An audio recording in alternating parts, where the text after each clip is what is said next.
ഒരു nursing വിദ്യാർത്ഥിയായിരുന്നു Donna മാൻചെലോ. കുറച്ചാഴ്ചകളായി വളരെയധികം സന്തോഷത്തിലാണവൾ.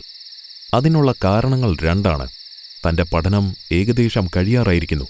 മാത്രവുമല്ല, തന്റെ ജന്മദിനം അടുത്തു വരികയുമാണ്. 28ാമത്തെ പിറന്നാളാണ്. ഇപ്രാവശ്യം എന്തെങ്കിലും വലുത് തന്നെ പ്രതീക്ഷിക്കാമല്ലേ? ഉറ്റ സുഹൃത്തായ ആൻജിയുമായി അവൾ ആലോചനയിലായിരുന്നു. പിന്നീടുള്ള ദിവസങ്ങളിൽ അവൾ ഉറങ്ങിയിരുന്നില്ല. കാരണം എല്ലാ വർഷവും പിറന്നാളിന് തന്റെ അമ്മയുടെ വക ഒരു സമ്മാനം പതിവായിരുന്നു. അച്ഛനില്ലാത്ത അവൾക്ക് ആകെ ഉണ്ടായിരുന്ന സന്തോഷ നിമിഷങ്ങളിൽ ഒന്നായിരുന്നു അത്. ഇപ്രാവശ്യം പിറന്നാൾ മാത്രമല്ല, പഠനവും പൂർത്തിയാവുകയാണ്. അപ്പോ വലുതെന്തെങ്കിലും ആകും എന്നവൾക്കറിയാമായിരുന്നു. കുറച്ച് ദിവസങ്ങൾക്കുള്ളിൽ തന്നെ ഡോണയ്ക്കും ആൻജിക്കും ഒരാശുപത്രിയിൽ ജോലി ലഭിച്ചു. പക്ഷേ അവരുടെ വീടുകളിൽ നിന്നും വളരെ അകലെയായിരുന്നു ആശുപത്രി. അതുകൊണ്ട് തന്നെ അവർ ചെറിയ ഒരു അപ്പാർട്ട്മെന്റ് അവിടെ എടുത്തു.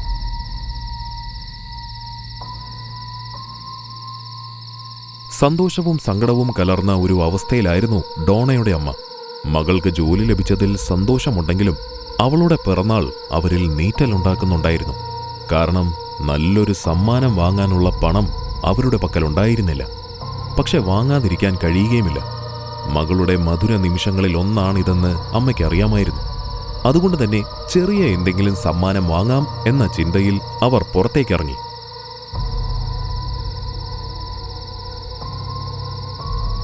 തങ്ങളുടെ അപ്പാർട്ട്മെന്റ് ഒരുക്കുന്ന തിരക്കിലായിരുന്നു ഡോണയും ആൻജിയും. ചെറിയ അപ്പാർട്ട്മെന്റ് ആയതുകൊണ്ട് തന്നെ അവരുടെ സാധനങ്ങൾ അതിൽ പൂർണ്ണമായും ഒതുങ്ങുന്നുണ്ടായിരുന്നില്ല. അങ്ങനെ മുറിയുടെ ഓരോ മുക്കിലും മൂലയിലും അവർ അവരുടെ സാധനങ്ങൾ കൊണ്ട് നിറച്ചു.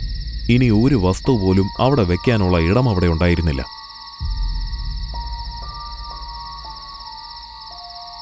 നിരവധി സമയത്തെ തിരച്ചിലിനു ശേഷം ഡോണയുടെ അമ്മയ്ക്കത് ലഭിച്ചു. വിലക്കുറവും പിറന്നാൾ സമ്മാനമായി കൊടുക്കാൻ പറ്റിയതുമായ ഒരു സാധനം. അതിനെല്ലാം ഉപരി അവരുടെ അപ്പാർട്ട്മെന്റിൽ അലങ്കാരമായി വെക്കാൻ പറ്റിയ ഒരു സാധനം.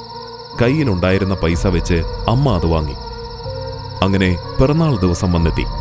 അമ്മയുടെ സമ്മാനം ഡോണയുടെ കൈകളിലെത്തി. വലിയ ഒരു നിരാശയായിരുന്നു ഡോണയ്ക്ക് ആ സമ്മാനം നൽകിയത്. പക്ഷേ അമ്മയുടെ മുൻപിൽ അവളത് പ്രകടിപ്പിച്ചില്ല. പ്രകടിപ്പിച്ചു, മറ്റൊരു രീതിയിൽ. ഇതിനി എവിടെ വെക്കാനാണ് ഞങ്ങൾ? ഇത് അമ്മ തന്നെ കൊണ്ടുപോകണം. ഡോണ അമ്മയെ അത് പറഞ്ഞ് മനസ്സിലാക്കി. അമ്മ മറുത്തൊന്നും പറയാതെ അത് സമ്മതിച്ചു. പക്ഷെ എന്തോ ഒരു നിശബ്ദത അവിടെ ആകെ ഉടൻ വ്യാപിച്ചു. എന്തോ ഒരു കുറ്റബോധം അമ്മയ്ക്കും ഡോണയ്ക്കും അനുഭവപ്പെട്ടു. ഒരു പിറന്നാൾ ദിവസത്തിന്റെ സന്തോഷം അവിടെ നിന്നും മാഞ്ഞുപോയി. ശേഷം അമ്മ ആ സമ്മാനവുമായി അവിടെ നിന്നും പടിയിറങ്ങി. എന്നാൽ ആ കാഴ്ച ഡോണയുടെ ഹൃദയത്തിൽ കൊണ്ടു. അച്ഛനില്ലാതെ തന്നെ വളർത്തിയ അമ്മയെ അവളൊന്നോർത്തു. ഉടൻ തന്നെ അവൾ അമ്മയുടെ അടുത്തേക്കോടി. ശേഷം അമ്മയുടെ സമ്മാനം അവൾ തിരികെ വാങ്ങി. അങ്ങനെ ഒരു വിധത്തിൽ ഡോണ അത് വെക്കാനുള്ള സ്ഥലം കണ്ടുപിടിച്ചു. തന്റെ വിലപ്പെട്ട കുറച്ച് വസ്തുക്കൾ അതിനായി അവൾ മാറ്റി. ആ കാഴ്ച കണ്ട അമ്മയ്ക്ക് സന്തോഷമായി. ഡോണയ്ക്കും അത് സന്തോഷമായി. എന്തിനേറെ പറയുന്നു, ആ സമ്മാനത്തിന് വരെ അത് സന്തോഷമായി.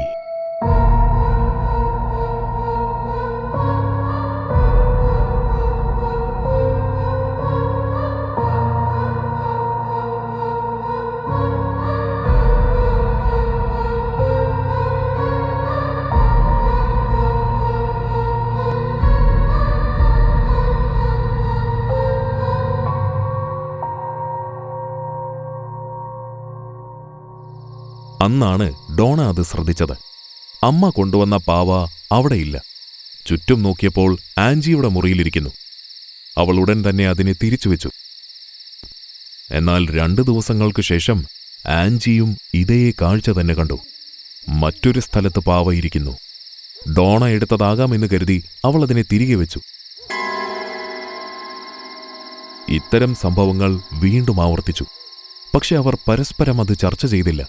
ഡോണ ചെയ്തതാണെന്ന് ആൻജിയയും ആൻജിയ ചെയ്തതാണെന്ന് ഡോണയും വിശ്വസിച്ചു.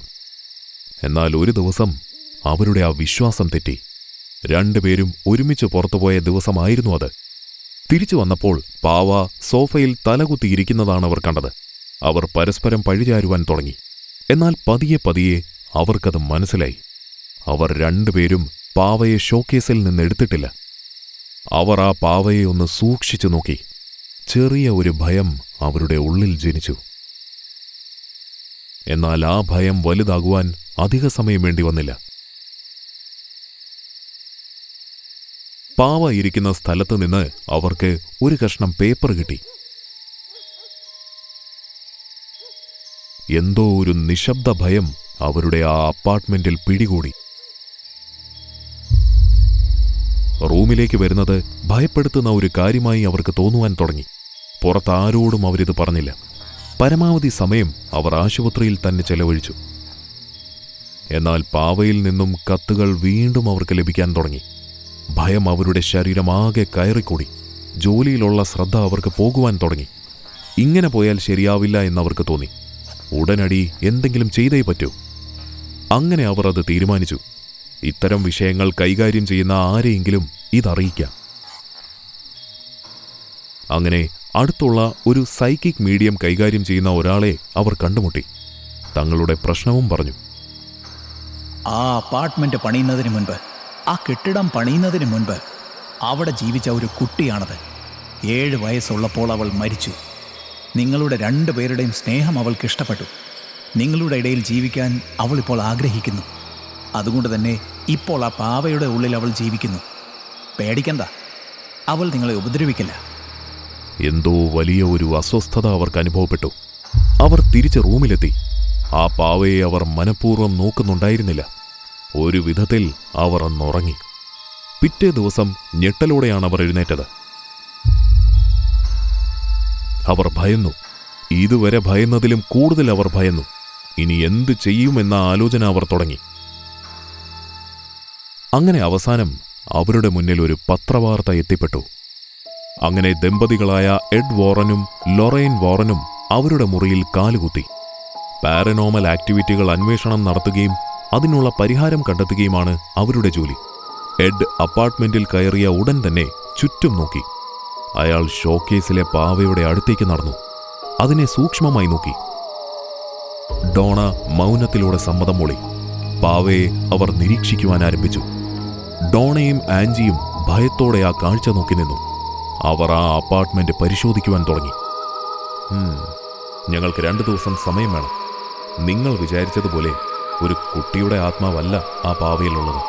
ഒരു മനുഷ്യന്റെ പോലും ആത്മാവല്ല അതിലുള്ളത്. പക്ഷെ എന്താണതെന്ന് ഞങ്ങൾക്ക് മനസ്സിലാകുന്നില്ല. 2 ദിവസത്തിനകം ഒരു ഉത്തരം കിട്ടുമെന്ന് ഞാൻ വിചാരിക്കുന്നു. അവർ 2 പേരും ഭയത്താൽ അത് കേട്ടുനിന്നു. പാവയെ അവർ കൊണ്ടുപോയി.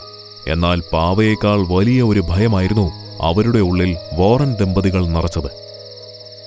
മനുഷ്യനല്ലെങ്കിൽ പിന്നെ എന്തായിരിക്കും അത്? എന്താണ് അതിന് നമ്മളിൽ നിന്നും വേണ്ടത്? ആ 2 ദിവസം അവർ നിശബ്ദതയിലായിരുന്നു. മനുഷ്യനല്ലെങ്കിൽ പിന്നെ എന്തായിരിക്കും അത്? 2 ദിവസത്തിനു ശേഷം വോറൻ ദമ്പതികൾ വന്നു. വളരെ വലിയ ഒരു ഗൗരവം അവരുടെ മുഖത്തുണ്ടായിരുന്നു. ഡോണയും ആൻജിയും പരസ്പരം കണ്ണിൽ നോക്കി. കുറച്ചു സമയത്തെ നിരീക്ഷണത്തിൽ നിന്ന് തന്നെ എന്തോ ഒരു വിചിത്രത എനിക്ക് അനുഭവപ്പെട്ടു. ഒരു കുട്ടിയുടെ രീതിയിലുള്ള ഒരു പെരുമാറ്റവും അത് കാണിക്കുന്നില്ല. ഞങ്ങൾ 2 പേരും മാറി മാറി നോക്കി. എന്തോ ഒരു കുഴപ്പം എവിടെയോ സംഭവിച്ചിരിക്കുന്നു. അന്ന് രാത്രി ഞാൻ ഉറങ്ങിയിട്ടില്ല. പല രീതിയിൽ ഞാൻ അതിനെ ഡീകോഡ് ചെയ്യാൻ ശ്രമിച്ചു. പക്ഷെ പറ്റിയില്ല. എനിക്ക് ഡീകോഡ് ചെയ്യാൻ കഴിഞ്ഞില്ല. ഇനി കഴിയുകയുമില്ല. എനിക്കെന്നല്ല, ആർക്കും. കാരണം ഇതൊരു മനുഷ്യന്റെ ആത്മാവല്ല. ഒരു പ്രത്യേകതരം ഊർജം. മനുഷ്യ ശരീരത്തിലേക്ക് കയറാൻ കാത്തു നിൽക്കുന്ന ഒരു ഊർജം. എന്താണ് മറുപടി പറയേണ്ടതെന്ന് 2 പേർക്കും അറിയില്ലായിരുന്നു. അവർ നിശബ്ദരായി നിന്നു. ശേഷം പാവയെ നോക്കി. പാവയെ വോറൻ ദമ്പതികൾ കൊണ്ടുപോയി. അവർ ഒരു ചില്ലിൻ കൂട്ടിൽ അതിനെ അടച്ചു. വോറൻ ദമ്പതികളുടെ മൊഴി അനുസരിച്ച് ആ എനർജിയെ കൂട്ടിലടയ്ക്കാൻ പറ്റില്ല. ആ കണ്ടെയ്നർ തൊട്ടാൽ പോലും അതിൻ്റെ ആഘാതം തൊടുന്നവർക്ക് ലഭിക്കും. നേരിട്ടല്ലെങ്കിൽ കൂടി നിർഭാഗ്യമോ അപകടങ്ങളോ അവർക്ക് സംഭവിക്കാം. പിന്നീട് ആ പാവ അമേരിക്കയിലെ ഒക്കൾട്ട് മ്യൂസിയത്തിലേക്ക് മാറ്റി. അവിടെ നിന്നും അത് വീണ്ടും ലോക പ്രശസ്തമാകാൻ തുടങ്ങി. വോറൻ ദമ്പതികളുടെ കഥകൾ ലോകം പൂർണ്ണമായും അംഗീകരിച്ചില്ല. കാരണം അതിന് തെളിവുകളൊന്നും തന്നെ ഉണ്ടായിരുന്നില്ല. അനുഭവിച്ചറിഞ്ഞവർ മാത്രം അതിനെ വിശ്വസിച്ചു. ഇന്നും ആ പാവ ആ മ്യൂസിയത്തിലുണ്ട്. ഒരു മനുഷ്യ ശരീരത്തിലേക്ക് കയറാൻ കാത്തു നിന്നുകൊണ്ട്.